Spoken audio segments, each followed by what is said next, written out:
Hello everybody, it's Matt here. I just thought I'd make a quick little video to show you all how to use the new sheep management portal that we have created for you to be able to register your pedigree Icelandics this year. If any of you have ever used grassroots software, hopefully this sort of thing should be relatively familiar to you.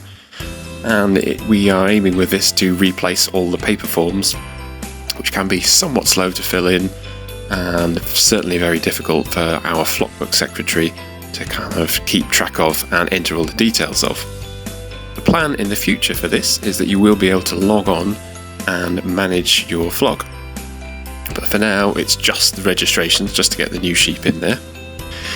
You should have been sent an email by me that contains your username and your password. So first up, if you go to the members section on the menu here and click login, it will come up with a login screen, which is where you put in your username, which should be your flock name, and your password. And when you do that, it will take you straight to the members area of the website, which is where we've got previous year's flock books, etc. I hope you've all seen this before.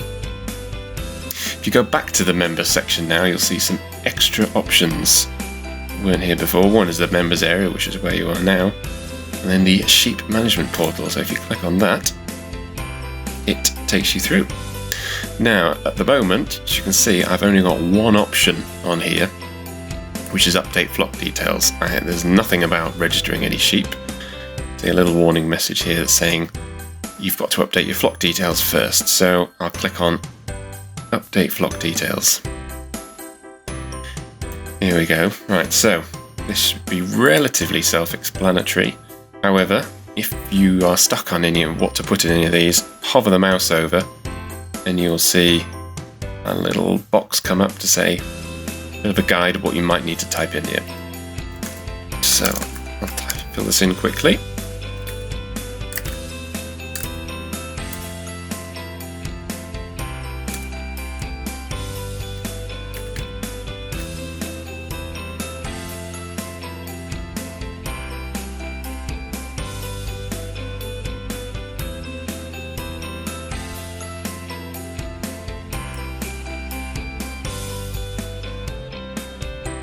Okay, once you've done entering all your details, just click the Save button at the bottom. And there we go, we're now back to the main screen. And as you can see, a little warning message is gone and we have a new button, Register Sheep, which is the exciting bit, so we'll click that. And it will take us to the Register Sheep section. Now there is some instructions here at the top. Essentially what we'll be doing is putting each sheep into here one at a time, clicking the add button, which will add it into this table down in section 2, and then enter another sheep, click the add button, and keep doing that until this table down here gets to be a decent size. You've got all the sheep in that you want to register. Then you can move on to finalize and submit.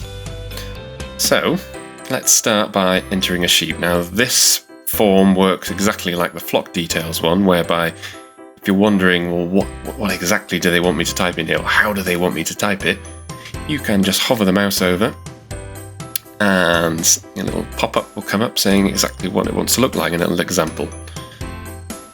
So everything here needs to be filled in. So let's start filling this one in.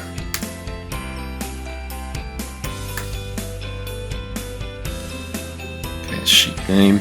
You can type in a date of birth, or you can just click the calendar and select, which I find easier. When was Polly born? 20th. Male. You can see I've been playing around with this already, so it remembers what I've typed in before.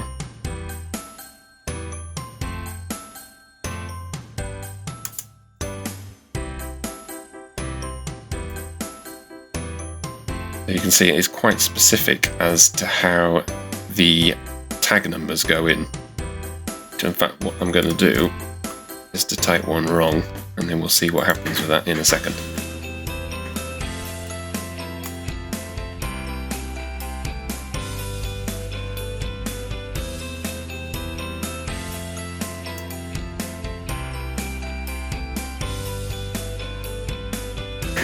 Okay, now here's an interesting one, the colour in the pattern. Now, a sheep will either be black, moorit, or white. Now, obviously, if it's white, that means that you can't see whether underneath it's black or moorit. Now, if that is the case, whilst it will have black or moorit as an underlying colour in terms of its genetics, it looks white to you, so you don't know. If that's the case, you can just click white, and if you do, therefore, that means you would click white in the pattern, because it must have a white pattern. If you do happen to know, then by all means select black or moorit and then a pattern as white on the top. Once we have all the registrations in, we will be opening this up so that you can log in and edit the flock. Once they have their own lambs, you might find out what the actual underlying genetics are. But for now, for stage 1, to get the sheep registered, we will just enter the details like this.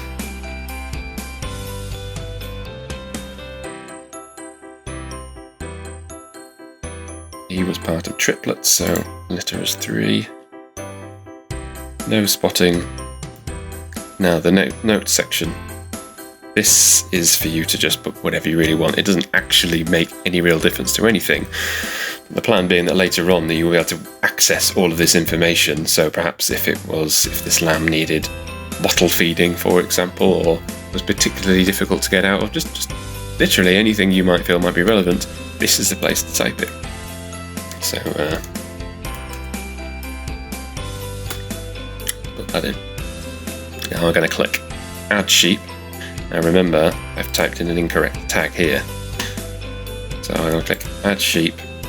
There we go, something pops up and it says, this is how we would like you to enter the tag. Hopefully everything on the form is like this. It should be trying to help you.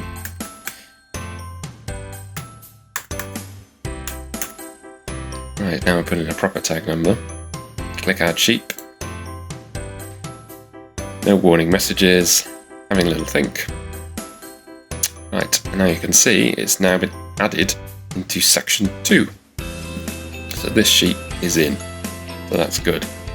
Right, now I'm going to add another sheep really, really quickly. I'll fast forward this so you don't have to watch.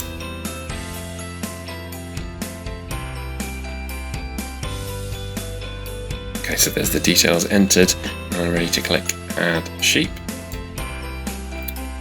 I'll have a little think. There you go, the form is cleared, and you can see it has added that to this section down here.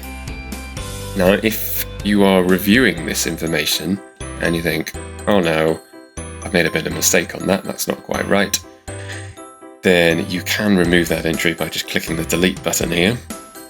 Click that. Little pop-up at the top, are you sure? And if you press cancel, then of course it doesn't delete it. You should press OK.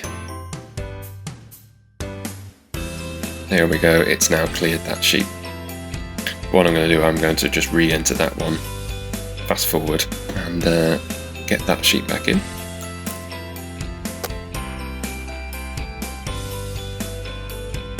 Okay, so we're ready on this one to add the sheep again. In it goes. Okay, so once you're happy that you've entered all of the sheep into section 2 that you need to register this year, then you can move on to section 3, where you will click to confirm that these animals are 100% pure, which will allow you to then click the submit button. Again, as it's a final thing, it will come up with a little pop-up at the top, and we will select OK. Okay, so the next screen is telling you a summary of what has been registered. So we have 1 ewe, 1 ram, we have no late registrations. Very good. Which will come out at being £7. Then you can choose from here what method you're going to pay by. Currently there is no online payment facility. So what these will do, if we go to pay by bank transfer, it will take you to a screen that has the bank details on it, which you can then use to make the bank transfer. from here you can also, if you want to have a remittance slip for your own records, click to print the remittance slip, and it will give you a view of it, the page without all the buttons on it. And then you can just print that. You want to keep that for your records. Once you have made the payment on here, then you click mark as paid, and that will let us on the committee know that you have paid. It brings you back to the main screen now, so you can still update the flock details should you wish, if there's anything different about that. And it will now no longer have the button so that you can register sheep, but you can of course go back and print remittance had you not done it before or you've lost it, so you'll always have this option to go back and print it. To go back to the management portal. So there we have it in a nutshell. That is how the new system works. Hopefully I've managed to think of everything that you might need as you're going along, but of course if you're having any problems with any of this, feel free to send me an email, which you should have my email because I sent you the username and password, and I will always be happy to guide you through it. But otherwise, best of luck. Thanks for watching.